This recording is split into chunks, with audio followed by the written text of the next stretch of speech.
All right, guys. Hello. Welcome to the Legacy Builders podcast. This evening, we are discussing real estate and real estate myths. So be sure to join in and ask questions. We want to make sure that you are informed. We definitely want to make sure that we are addressing the community and solving problems in our communities. My name is Tiana Moody. Who for those who don't know me, I am a realtor, also a designer, and I have my business partners with me. I have Tawana Singleton, who is a financial literacy coach. I have Rashidi Locario, who is a realtor and also a financial services broker, as well as Kayleen Smith, who is also another financial services broker. And we're here to debunk the myths on real estate.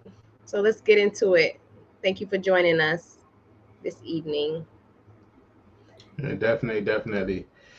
So, Kay, what are some questions you have when you're buying a house? What are some myths you heard of?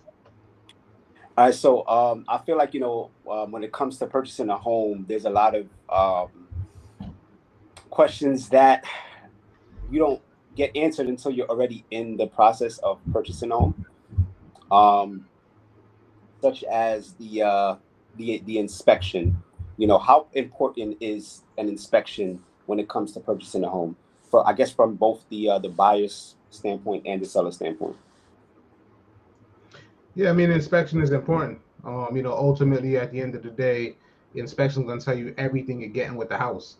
I like to compare it to buying a car. You know what I mean? If you buy a car and you don't check the tires and the tires are bald, when it's raining, you're going to slide off the road. You know what I mean? So you want to know what you're getting. Whenever you're doing an inspection, it's good. It's important for you to be there, just because naturally you want to see everything that's wrong with the house, from you need a new roof, or a roof is going to go bad in 5 years, to something as simple as you got bad windows, or something as simple as the plug in the kitchen don't work. You just want to know, so this way you could plan properly on what you're willing to accept. So this way things are not a surprise, because with an inspection, if you're not there, you're not paying attention, and you Hmm. get in the house and you realize, okay, I got 70 items I gotta fix, and you had no idea, you feel overwhelmed, and you don't really know how to prioritize. But at least if you go to the inspection, you're there, you have a good realtor, you have a real good inspector, they'll go over all of these items, so you know what to prepare and what to expect for. Now, so is this conversation that the buyer's having with the inspector, is that already after they, I guess, closed on the home, or is that prior to, or is it, Yeah, no, so or the, is the it during a inspection planning? the inspection happens live. So for example, the buyer doesn't have to be there, Hmm. or the realtor doesn't have to be there. Only to let them in if they don't have a code. But both people should be there. The buyer and the realtor should be there. So while the inspector's inspecting the house, you can Hmm. ask him questions, and he's pointing out the things as he's making his notes and his documentation. So for example, if he's looking at the siding of the house, he's like, oh, this siding is real bad. He's telling you that while he's documenting it. And you can ask him those questions like, oh, what does it mean the siding's bad, while he's there in live time. Versus if you're not there, I don't feel like coming, or I can't make it. Now Hmm. all of a sudden you get a 30-page document, and it's like, we all know that nobody likes reading. It's like buying a car or buying a house. You don't want to read all those documents. So now it just becomes harder. But if you were there talking to them, you'd be able to ask those questions in live time. Now, let's say okay, so let's say if the house is worth like 500,000, right? And when it was inspected, there was a couple things that was wrong with the property. Now, is there room for negotiation to bring down the cost of that home, or how does that work as far as? Mhm. That's a good question. Mm, In this market, it varies. In this market, a lot of people don't want to take stuff off because it is still a seller's market. It's not a buyer's market per se. mhm. So things can be negotiated when you have excellent realtors like myself and Tiana. Yes, but you got to be smooth with it. Overall, a lot of sellers are not going to want to negotiate. But if you, again, have great negotiation skills, you can get some stuff negotiated in terms of the inspection items. But you just have to be able to word the contract the proper way, set it Mhm. up initially the proper way. It's a process in getting those things negotiated. But generally speaking, this market, really not in favor to negotiate a lot of inspection items. Again, unless you're a really good expert and you know how to negotiate it. But it can be done. Got you. Yeah, because I think that's the people get fearful, because especially if it's their first time buying a home, first time home buyer, they want it to be, like their quote unquote dream home, right? So it's life changing for them. So if anything that can possibly go wrong, they'll be fearful of that, and they may be hesitant to actually want to actually like close on this property. Yeah. So my thing is, and I guess any of you guys can answer. What are some things that you can reassure to, the first time home buyer, that this process is a tedious process, yet it's going to all be all right? Like, what would you tell that person? How would that work? Yeah. Well, that's another thing is just another myth is that every real estate agent is a good real estate agent, which is not true. You want to make sure you have somebody that's knowledgeable Okay. in all fields, especially when it comes to construction and knowing about the house, right? Your realtor should be knowledgeable in that area. So some of the things you can do to reassure your client is to like Rashidi's point, be there on the inspection day. Make sure both you and the client are well aware of what the house consists of, especially because unfortunately no house is going to be perfect, right? There's always going to be something wrong unless it's the new construction. You're going to have some bumps in the road, and you want to be well aware of what's going on. And what's attractive to me when it comes to a real estate agent, like I said, is being knowledgeable in all areas and being able to assist the client when it comes to being able to navigate these problems that they might come into, knowing where to point them to when it comes to having a Rolodex of plumbers and electricians, somebody that they can go to that is reliable, that they can depend on, and that's going to be able to service your client in the best way, because at the end of the day, you help them to purchase that house, so they're relying on your expertise. Right. Okay. Okay. And also, as real estate agents slash brokers, do you guys recommend, or do you guys have a personal relationship with different contractors, to your point, on hand, or how does that work? Because I know it goes hand in hand as far as the work that needs to be done on a home first, and as well as selling home. Because I know you guys just sell the home, but do you guys also build relationships with the different contractors, the plumbers, to actually help out that potential home buyer or that future home buyer? Yes, absolutely. Well, myself, I'm an interior designer, and so yes, Okay. I do work with a Rolodex of different electricians, plumbers, um, people who install floors, roofers, solar panels, you name it. So we are here at Legacy Builders. We basically have you covered in all areas. We definitely can point you in the right direction, and when it comes to construction, absolutely. Now I know like I know you guys help out individuals, but you guys help out a lot of families, right? When it comes to purchasing homes. As far in regards to that, when it comes to a family, now you have a husband and a wife, right? Or just a partnership, right? Do you guys like always make sure that you talk to both husband and wife? Because sometimes the wife may be okay with something, they may be ready to go, but then the husband may be a little shaky about the process, and you done spent maybe 2 months trying to show the wife homes, but then the husband, he hasn't really been on board like that. So then how do you guys kind of really work that out as far as when it comes to a husband and a wife when it comes to purchasing a home? Because that can be I know that could be a little rough for you guys at times too. How does that Yeah. work?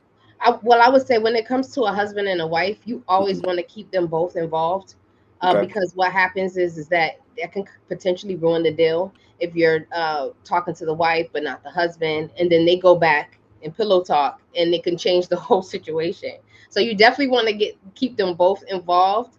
You don't really want to have a conversation one without the other, because that'll be a roadblock later on. It'll be like, oh, I have to talk to my wife, or I have to talk to my husband, Right. or oh, we decided. So you want to make sure that everything is on the table and everybody is clear about what is happening with this deal.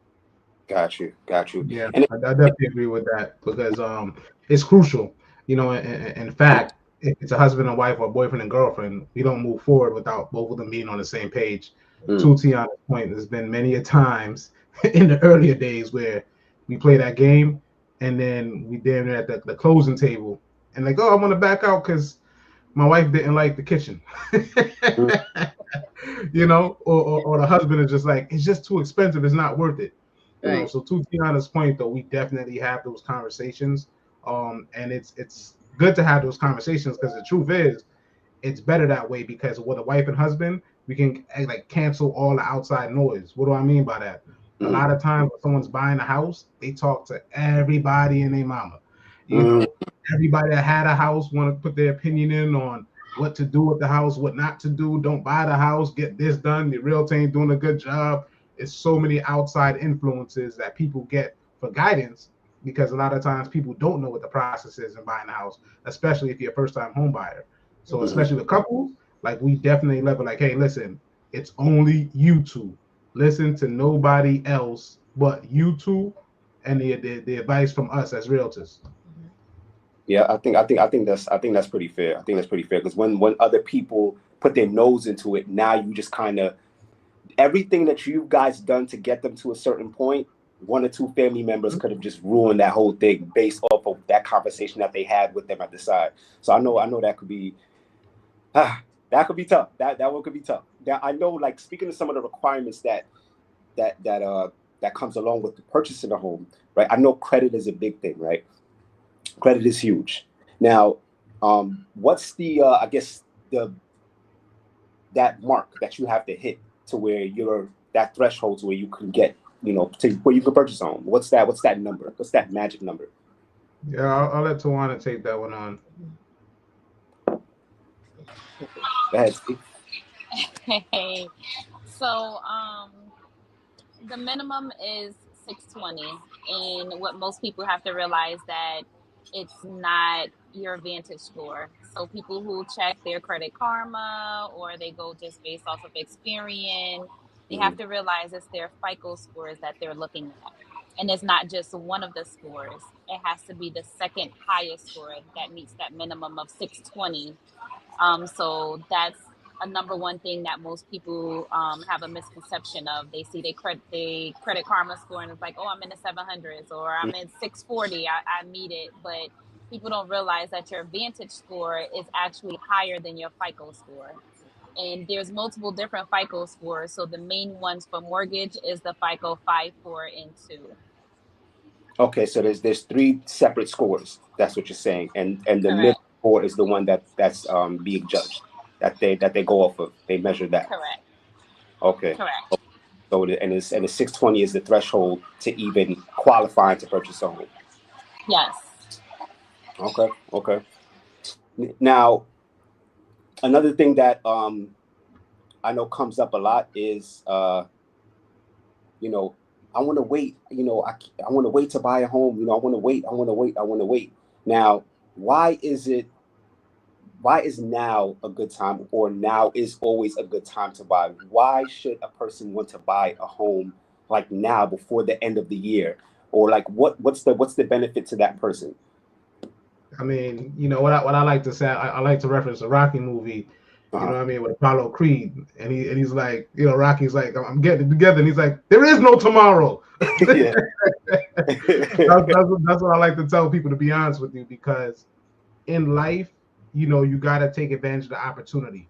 Okay. Naturally, people get scared and say they're gonna wait. That's a true, real thing. We got people right now. I'm gonna wait. I'm gonna wait to the end of elections. I'm gonna Mm. wait. I'm gonna wait because I don't have enough money. I'm gonna wait because I'm nervous. The house prices are too high. What if this happened? What people got to realize, there's a million reasons not to buy a home, but there's also a million reasons to buy a home.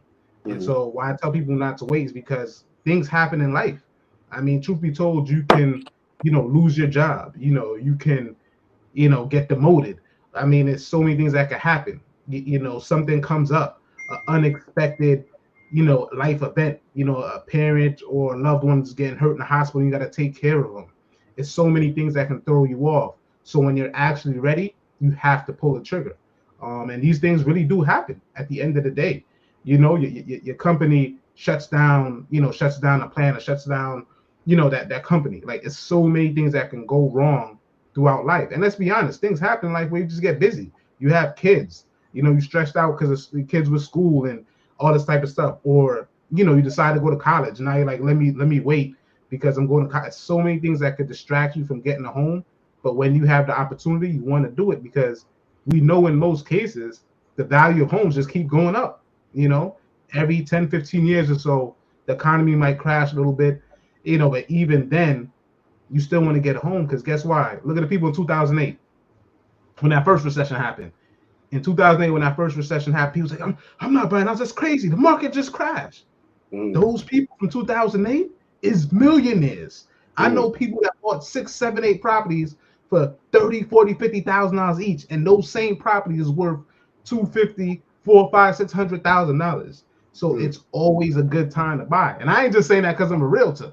You know what I mean? Like, so it's like you just want to take advantage of the opportunity, because let's face it, at the end of the day, if you're paying rent, you're not getting anything back from rent. The landlord's not cutting you a, hey, you a good tenant, let me slide you back an extra $2,000 for the year.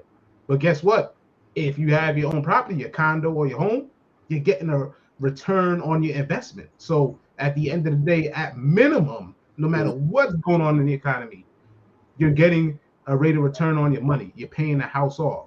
So that's the big thing I like to tell people, because if you get it today at 25 years old, and 10 years from now, life happens, because we know life happens, you would have paid a third off of your house, and your house might have appreciated. Meaning that if you paid $300,000 10 years ago, and you paid off $100,000, and your house went up in $60,000 in value, and life got hard, you just walked away with a $160,000 check.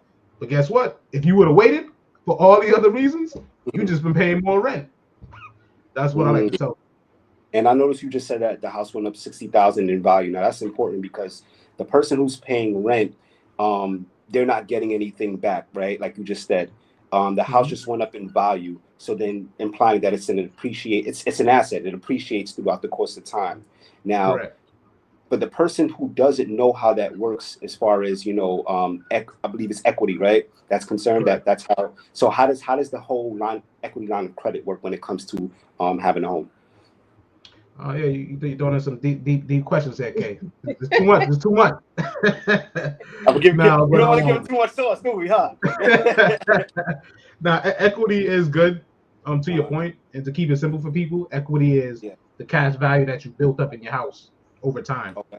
So, to your point, you paid off the house a certain amount, and then to your point, the appreciation went up as well. So the example I just gave, 30-year mortgage, 10 years in, you have $160,000 worth of equity, meaning you paid off $100,000 and the value of your house went up $60,000. You have $160,000. So most banks will give you 80% of that $160,000 that you could borrow from. So whether you're in hard times, or whether you're trying to invest in another property, or hey, something crazy in life happened, and your mother needed new surgery for a new leg, you know what I mean? Like, you can go ahead and take that money out and use it and utilize it. So that's why it's good, because you can actually borrow from the home, a good chunk of that money, about $130,000 of that money in that example, which is massive, because we all know things happen in life. Last time I checked, nobody got smooth sailing, and it's just always good times. We have some bad times. So even in that situation, it comes back to help you out. That's interesting. And I think that that's a little underrated. Like, people don't realize how important that is, because when it comes to having a home, it's the long game. It's not about tomorrow, and people are just used to that satisfaction of right now. You get what I'm saying? That temporary satisfaction. And when it comes to owning a home, that's a long time, a lifetime worth of responsibilities, but it's also a lifetime of benefits, and not just for you, for the next generation as well, right? And you can leave behind a legacy from that asset, right? Shout out to Legacy Brothers, right? You can leave behind a legacy off that asset, and I think that's key. I think that's super important, that a lot of people take for granted, and two, don't realize how important that is. I mean, if you think about it, even like what we were saying earlier, when you're paying rent, let's say if the person pays rent $2,000 a month, for 12 months, that's let's do the math, 24,000 for the year, right? And you know, times that by 10 years, it's $250,000. You done paid off a good, maybe what, a quarter or a third of that person's home at that point. Mm-hmm. I mean, Exactly. granted, you're a loyal tenant at that point. I mean, Yeah. landlord's gonna love you for that, right? You know, but your landlord gonna love you. I'll tell you that. You know, Christmas, all the holidays is all on that landlord. I'll tell you that, right? But I think overall, I think more people need to be in that position to where they can receive something back versus just paying something off for somebody else. And I think it works on both ends of the spectrum, because it's almost like if you have a business, right, you still need employees, you still need people to actually work for their business to thrive. A home is technically, in a sense, a business, right? It's an asset that appreciates throughout the course of time. You know, you're receiving rent from your tenant, so it's a revolving door. It's a well-oiled machine, which is a good thing, you know. But I just would like for more people to be in that position a lot more often versus, you know, not. You know what I'm saying? So I think that's super important. Yeah. Yeah. And I mean, you know, another myth that I hear all the time, that you shouldn't buy a house if you're in a relationship and you're not married. False. You know what I mean? You know, Okay. that's a good one, and we could bring that one back up too, in Romance and Finance. That's another podcast. Right. We got Monday to the 7th. Definitely your romantic Just finance to topic. touch on it a little bit, you know, you Mhm. definitely want to build with a person, because at the end of the day, if you're in a relationship, you should be working on goals together, and you being able to buy a house together, you know, you can make those strides together. And even if the relationship don't work out, as long as y'all reasonable, ladies, joking. You both can walk away with half, you know, at the end of the day. Because at the end of the day, say for example, you're in a relationship and you both get a house, right? And you know, you're together for 2-3 years. Even though you might have only made $20,000-$30,000 worth of equity, you each walk away with, you know, 10-15 grand in your pocket. Which, I don't know about y'all, but I love a relationship that I could leave with money. Most of us don't leave with nothing. Like, we just leave a heartbreak and more debt. You know what I mean? So that's one of the things I tell people all the time, whether you're in a relationship or, you know, family members or close friends. Of course, you don't want to do this together with anybody that's reckless, but if you're doing it with family members or friends, why not? We all grew up together in the same house. If we have siblings, why not get a property with your brother or sister, you know, or that close best friend? You know, y'all could be getting a multi-family, live on one side, you know, get a 3-bedroom on each side, you know, 2 of you living on, you know, one side, and the other side is paying for the whole mortgage or almost all the mortgage, or in some cases actually make a profit, so where it's costing you almost nothing to live. Why not do that? So that's definitely one of the myths, where you should be utilizing the people around you that's close to you and the people you trust, while at the same time making sure we know what's business. You know, because you don't want the co-sign on a car situation where it's like, co-sign for the car for me, Right. and they start missing payments 8 months in. We don't want that. Right. But yeah, even to your point, even outside of couples, even friends. I had a situation before where I met this guy who had just got out of college. Well, just finished college, actually just graduated, and him and his friends got together and they purchased an apartment building, and they were each you know, splitting the money off the rent, and they were, you know, going to plan to just continue to grow their real estate portfolio.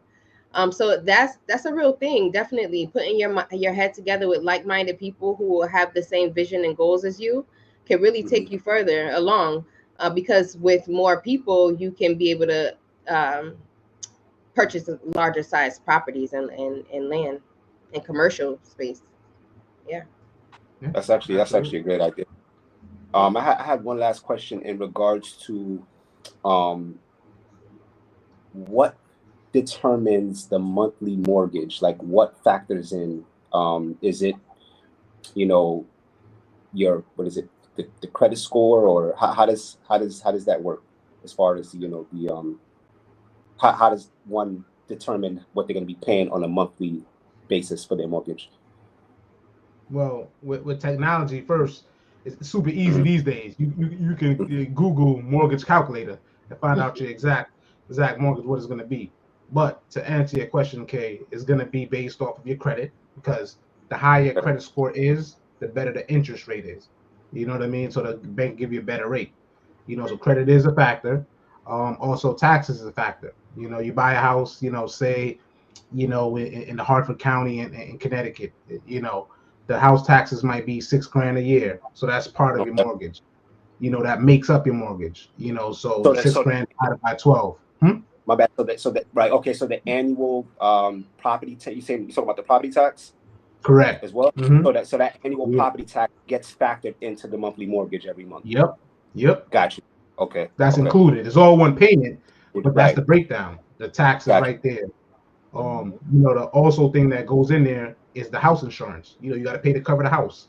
Mm. You know, normally that's like, you know, depending on the house, you know, anywhere from $70 a month if it's a condo, you know, sometimes $50 a month if it's a condo, to it could be $300-400, you know, if it's a big house. You know, that's Mm. rolled into the mortgage. And then you know, that those are the two main things. Outside of that, it's just gonna be how much you put down on the house. Of course, the lower payment you put down, the more that you would, you know, the more the payment would be. You know, if you're buying a $200,000 house, you put $50,000 down. You know, your Mhm. payment's going to look different versus you buy a $200,000 house and you only put $10,000 down. So that Right. plays a role. Those are the three main things right there. You know, your Mm. credit, your taxes, and the house insurance, and of course the fourth thing, the actual amount of money you're borrowing. Got you. Okay. Okay. Mm-hmm. Okay. I know we have a couple of minutes left before we wrap up. I mean, is there anything that you feel, or any of you guys feel that our listeners out there should know when it comes to real estate and purchasing a home? I would like Yeah, to add something. go ahead. Yes. I, I, I want people to understand and realize too that another big factor is their annual income, because some Mm, Mm. people want these Okay. multifamily houses, but they don't make enough to get approved for a loan to buy a multifamily house. So a lot of the Got you. times they have to start off with something like a condo, which is a great thing. Even when my son did his first property, I wanted him to get a multifamily house too, but realized that starting off with a condo is great because your first home doesn't have to be your forever home. It could just be your starter Mm. home. But I know a lot of times people don't realize they don't make enough money to, get approved for a loan to buy these multifamily houses so they can rent it out. So people need to take into consideration as far as how much money they make a year. And Rye, if you want to just kind of break that down, because we kind of can give them an estimate based off of what they make a year, based on how much they probably would get approved for.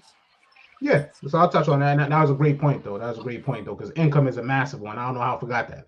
You know, great save right there. Great save right there. But yeah, no. It's definitely a big thing. In terms of how we calculate it. So it's generally about 4 times the amount you make is what you get approved for. So that means that Mm. if you make $50,000 a year, you're probably gonna get roughly approved for 200,000. Now, with that said, if your car payment is $500 a month, that gets subtracted. So a lot of times, a situation where a $200,000 mortgage might be like, don't quote me exact numbers, but it might be in the ballpark of $2,000 a month in mortgage. But if your car payment is 500, they're not going to approve you for the full $2,000 a month payment because your car payment's 500. They may approve you for something like Oh. 1,700, 1,600 worth of a mortgage. So the Mm. general rule of thumb for people is that if you make whatever you make, multiply that times 4. If you don't have any debts, that's the amount you're going to get approved for. But if you have, huge car payments, stuff like that, you want to factor in that you'll get approved for a little bit less based on that number. And like I said, I'm glad you brought up that point because that's a major one. But to Tawana's point, that's why a condo is good, because a condo, you can find something in that $200,000 range, depending if you want a 1 or 2 bedroom condo. And the great thing about condos is you don't get all the responsibility that comes with buying an actual house. Why? Because a condo, you're only responsible for the walls, meaning that this room I'm in, if you're in a condo, you're just responsible for inside this room. You're not responsible for anything outside of it. So you don't have to worry about shoveling the snow, raking the leaves. If it's a pool, cleaning the pool. The association takes care of all of that. So it makes home ownership starting out not easy, but pretty smooth. Because sometimes people get carried away and I want to get a house, I want to get a house. It's all fun and games till you're in the middle of a snowstorm and you got 88 inches to shovel out to get out your house. Yeah. So the condo is the super safe route, and you can always rent that condo out afterwards for a lot more money. Because for that same example, you get a condo for $2,000 a month mortgage, and probably in your area, you might be able to rent that condo out for $2,800, charging somebody else rent, and then buy the actual house that you want with that extra money. So that was a great point that you brought up, Tana. Mm-hmm. Yeah, and I think that's massive. We gotta touch more on that on the next episode. We gotta talk about condos and the benefits of having a condo, and then also we don't want to give too much sauce. Next time, we gotta talk about what the banks look for. Kind of like we touched on it, but we gotta go in. So definitely, if you guys have anything else, if nothing else, this is a great introduction to what we got going on. We are Legacy Builders, and Tiana, why don't you go ahead and close this out, man? Tell them where they can find us and how we can connect. Absolutely, guys. You dropped a lot of gems tonight. I think that was an amazing video. If you're not watching this video live now, please watch the replay. And once you do, comment in the chat that you watched it so that we know that you have watched it and that you've gained knowledge from this video tonight. We're going to be on Thursdays. We are the Legacy Builders Podcast. Please follow us on YouTube. We're trying to up our followers. So please hit that subscribe button. We are at Legacy Builders Us on YouTube. You can also visit us on our website, www.legacybuildersus.com. That's legacybuildersus.com. We are experienced realtors. We've been in the game for a while now. We have the experience, we have the knowledge, and we have the full package. So if you're looking to buy or sell your property, please reach out to us. We would be glad to help you with one of the biggest purchases of your life. Thank you. All right, everybody. Good night. Good night. All right.